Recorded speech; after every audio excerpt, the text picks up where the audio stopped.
ఈరోజు రక్షించబడిన మనం జ్ఞాపకం చేసుకోవాలి, ప్రభు రాకడ సమీపంగా ఉంది. దేవుడు నిర్ణయించిన సమయంలో ఆయన రాబోతున్నాడు. అది తండ్రికి మాత్రం తెలుసంట. ఆ తండ్రి నిర్ణయించిన సమయంలో కుమారుడు చెప్పినప్పుడు కుమారుడు వస్తున్నాడంట. కానీ ఎలాగ వస్తున్నాడు ఎరుగున్నావా? ఆయన వచ్చేటప్పటికి నువ్వు బ్రతుకున్నావో చచ్చేవో ముఖ్యం కాదు, కానీ మరణించిన మృతులు తిరిగి లెగుస్తానన్న మాట ఎప్పుడన్నా చదివావా? ఆయన తిరిగి వస్తున్నాడు.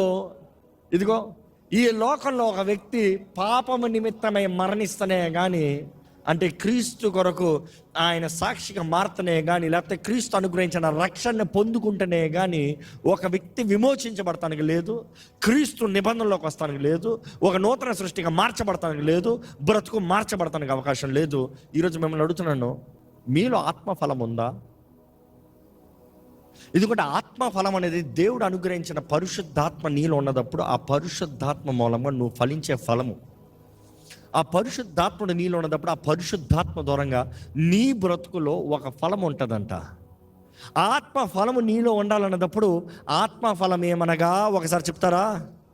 ఆత్మఫలం ఏమనగా ప్రేమ, సంతోషము, సమాధానము, దీర్ఘశాంతము, దయాలత్వము, మంచితనము, ఆశా నిగ్రహము, విశ్వాసము, సాత్వికము. మనం ఫలించాలంట, నువ్వు ఫలించాలంట, నీలో మంచి ఫలం ఉండాలని దేవుడు ఆశపడుతున్నాడు.